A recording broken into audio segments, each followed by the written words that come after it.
thank you all for joining me today. And my name is Mitchell Haugsness, and my capstone project was redesigning the sound system for the Grandview Auditorium.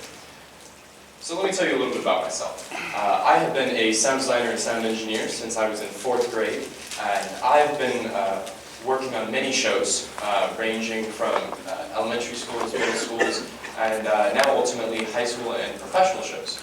Over this time, I have gained experience in lots of different softwares that we see on this left here. Most notably Dante, QLab, Pro Tools, and Lisa. These 4 softwares have taken years to learn, and I'm very proud of them. These softwares have helped me get to the University of North Carolina School for the Arts, where I will be attending in the fall for sound design and system integration to pursue a career in this. So, let me tell you a little bit about the project overview. The major problems that we were trying to solve was low audio volume in the back of the theater. If you're sitting in the front of the theater, you would hear some nice, crisp, clean audio. Let me play a little bit of that audio for you. If you're in the front of the theater, you would hear it about this volume. But if you're sitting in the back of the theater, those back few rows would be getting audio as quiet as this. That's not really intelligible or very good to hear. So we solved that problem by getting a 64% increase in the audio volume throughout the uniformity of the theater. The second problem that we solved was the muddiness in the sound system. This is what it would sound like in the current sound system. It sounds very muddled, you don't really hear the words that he's saying very well, and you really don't hear those low ends and the instruments and the drums. But with the new sound system, we're able to get frequency dispersion that sounds very crisp, very clear, and a little bit louder like this, where we hear those low end instruments and we hear those high ends in his voice to make a clear sound.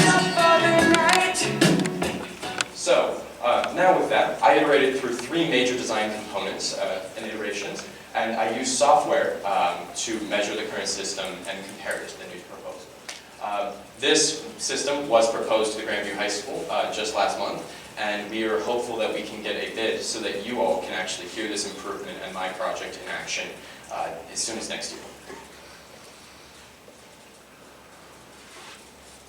So a little bit of the inspiration for this. I started MHH Audio LLC back in March of 2024, where I started doing jobs for local schools and very small jobs with microphone components. Over the summer I started to get larger jobs, and then at the start of this year I was asked by a school if I could redesign their sound system. That was way out of my depth, and I did not know what I was doing. So I decided to focus this year's capstone project on learning how to create a full sound system design, from the electrics to the microphones, all the way to the speakers and their placement and rigging. This was the focus, and this was my initial project description. I wanted to create an installation audio system and meet very high standards with 5 decibels of variance, which is a lot lower than the current 8 decibels of variance that we're hearing in the theater. I wanted to create a system block diagram and propose this to the Grandview Theater, which has been done. My aspirations were to get into University of North Carolina School for the Arts, which I was accepted in December and committed. I wanted to learn about the system design industry and work with contractors and distributors to gain a better foothold in this industry for when I start to pursue it, and my company continues to pursue this in the future. I wanted to work with clients, notably the Grandview Theater, and the needs of the technical theater department and the administration at Grandview High School. And then I wanted to develop skills in this documentation and documenting the process. So my expert advisor, his name is Mr. Alex Ritter, and he is the application support specialist at D&B Audio Technic, which is one of the largest speaker companies on Broadway currently and in America for large venues. He is an alum of the University of North Carolina School for the Arts, and he has been an amazing help in learning about this modeling software and learning about all the components of designing the sound system, as that is his main job in his career, and educating people on how to do this. My support advisors are my dad, Kyle Haugsness, Donnie Epstein, who is a former IT professional and now a drummer for Gray Matters, Mr. Skyler Ely, who is joining us today as the technical theater teacher for Grandview High School, and Kyra Olafson, who has been my class representative and brainstorming assistant when I get stuck. So my timeline progression, in October and November, I started to create diagrams of the current system and then what I wanted the future system to look like in those diagrams. In December, I started to create virtual models of the theater, and then started to incorporate speakers into those virtual models and see how they would interact. In January and February, I started to create sound vision and array calc models that would ultimately serve as the models that you see in the presentation for the design iterations and final product. In March, I started working on the amplifiers and the contract relations to learn how the industry actually works and what it would take to get this system installed in the Grandview Theater in the coming months. And then the additional goal was to propose it to the client, Grandview High School, and get refinements based off their feedback and their needs. So the process was I took baseline measurements of the theater to see what our goals would be, what we were trying to beat, and what we were working with the current frequency dispersion. I used 8 locations in the theater, and I used REW, which is a software that plays reference tones to the theater, to see about the frequency interaction and the speakers. Then I used modeling software to provide simulations for what new speakers would be able to do if we replaced the current ones, and how that placement would change depending on where we hung and what type of speakers we hung. So in the first revision, we were mainly trying to solve the low volume in the rear section of the theater. This was a metric of 6 decibels that we were trying to achieve as a acceptable level for what would be a better frequency dispersion. A little bit about decibels. Every time you double the distance, you are losing about a fourth of power because of the inverse law of sines. So this is meaning that as we get further and further away from the speakers, we're losing a lot of power, which is why we're seeing that low decibel pressure in the back of the theater, but we're seeing it very high closer to the speakers in the front. One of the findings was that the current system has a point source type of speaker system. These point source kind of speakers are where we have individual speakers that are aligned and are each inputting to a certain section of the theater. We wanted to replace this with a line array so that we would have more directional speakers that would be able to have those top cluster speakers pointed specifically at the back so that we would solve the problem of the low volume. This was the first prototype that we see. On the left here, we can see the speakers being hung right here, and right here.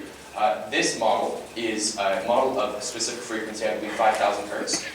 This model is showing that we have a lot of variance throughout the theater with certain hotspots in the color variations, indicating a higher volume in some areas, but then if you move over 3 seats, you're going to hear a lot less of that frequency.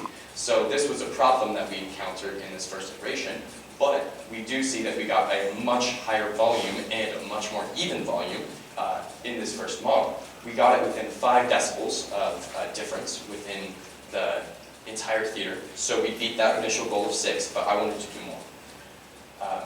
The problem that we had with this initial design was that we got it much louder and much more even. However, we did not solve the issues of low ends or high ends, the variance in certain frequencies and having hotspots in part of the theater. So as we see highlighted with this red box, down here at the bottom we see the current model of frequencies and the dispersion throughout the theater. Here in this box we see a dip in the mid-ranges of frequencies, which is what I described when I played that for you as the muddled sound and a lack of clarity in those instruments. Then we see this line going down here is the high ends, where you will hear a lot of intelligibility and clarity in someone's voice. So with a lot of vocal performances, choir and musical theater like, that sharp decrease in frequencies as we go down is going to result in a lack of clarity and, as I mentioned before, intelligibility. So we ended up solving the problem of intelligibility in this first revision where we see this very flat line instead of a sharp dip. However, we still had an issue with high variance in our low ends, which is what you were seeing with that 5,000 hertz. You were also seeing a lot with low end interferences, which I will show on the second page. Here, we see a lot of variance in certain sections of the theater where strips of the subwoofers were interacting with each other and the sine waves were actually getting canceled out in certain sections of the theater, causing if you moved over 2 seats, you were going to hear a completely different system than you heard previously. So our solution to this was to move the subwoofers closer together to try and create a better model. So this led me to research why we were getting our vocal range modeled. The cause was mainly the magnetic degradation within the drivers and the drivers themselves getting to be 27 years old. These systems, when they were originally built, were meant to last 10 to 15 years, but as we're approaching this 27th year that the Grandview Theater has been active with the same speakers, we're seeing the drivers in these cones just not able to continue producing the same frequencies that they were originally making. This is causing a lot of the muddleness. This also led me to research the arrays versus point source.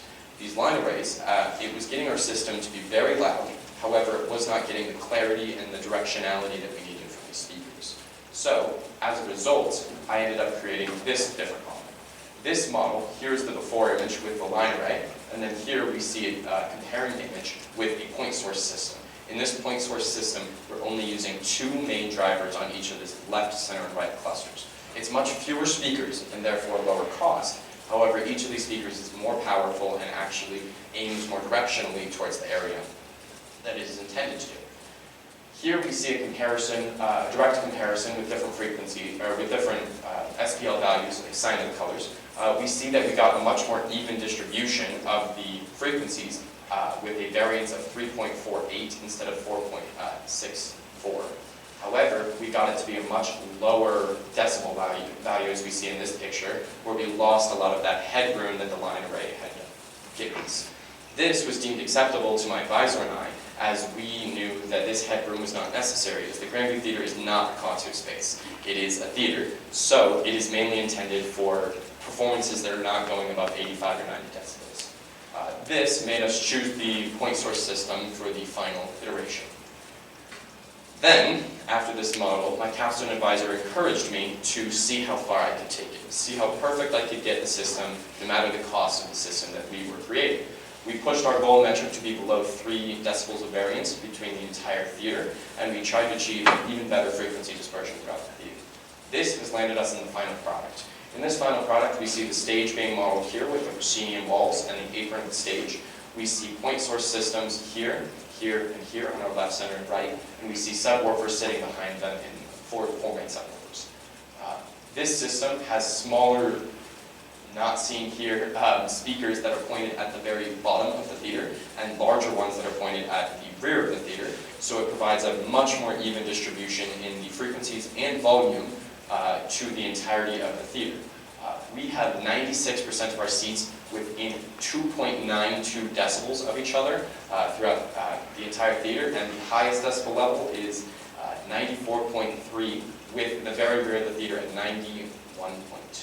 So this frequency dispersion is amazing, and although it does cost a little bit more, it provides a lot better frequency dispersion and overall clarity, because the mix is going to sound the exact same for every single person in the 750 seats that we offer at Grandview.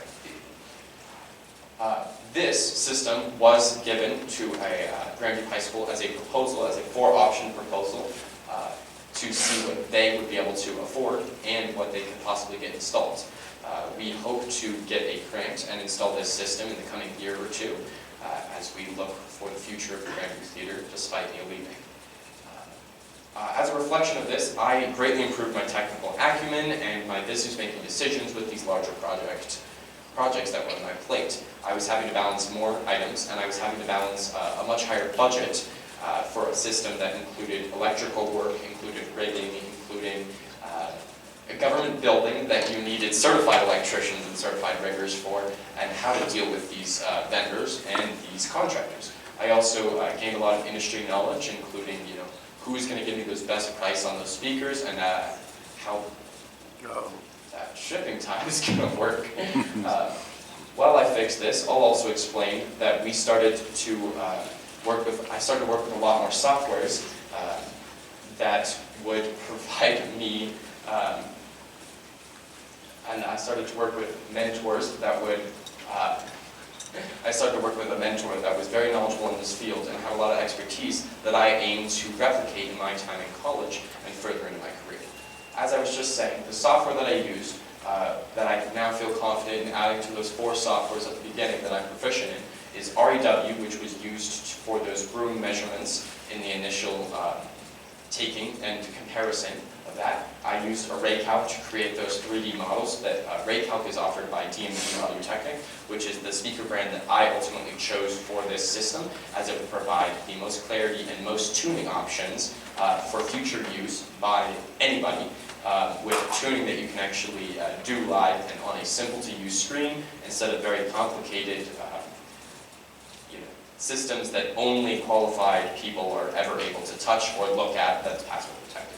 I also used R1 that provided those models, or provided those end screens, and ultimately was what we were able to propose to Grandview High School and what I hope to move forward with in getting a bid and helping to renovate the system for another 20 years to come. Thank you.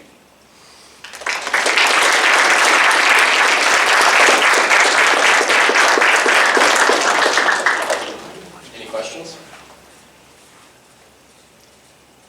Quinn. How long do you think it would take to install this? So the install time on this physically in the space would be about a week and a half because we have to get a special crane lift to help us rig these heavy speakers up and make sure that they're secured and pointed exactly where we need them to be. Rihanna. If you could do this project again, what's like one thing you would change about your process? If I could do this project again, I think that I would probably change where I started with. At the beginning, I was dead set on using a line array system because I've heard so much about them, and they're used in most modern-day concert venues and very large performance halls such as DCPA. However, my advisor encouraged me to stray away from the line array system and go back to a point source system, as the line array was just not giving us what we needed. And I wish that I would have accepted that decision a little bit sooner and started exploring those options at the very beginning. Now, because you've done, did you look at the idea of, like you said earlier, like the delayed speakers that are on like the sides of the walls that go back? Is that something that's just not? Yes, so we could use a delay line that would be hung at mid-house that was specifically pointed at the rear of the theater, but that ultimately would provide a much larger challenge and cost with electrical wiring and the amplifiers that go alongside that, and did not look as good. So we ultimately just pushed those speakers back to the front of house and just pointed them more directionally with higher-end speakers that have a tighter pattern control that are only pointed at a very specific zone.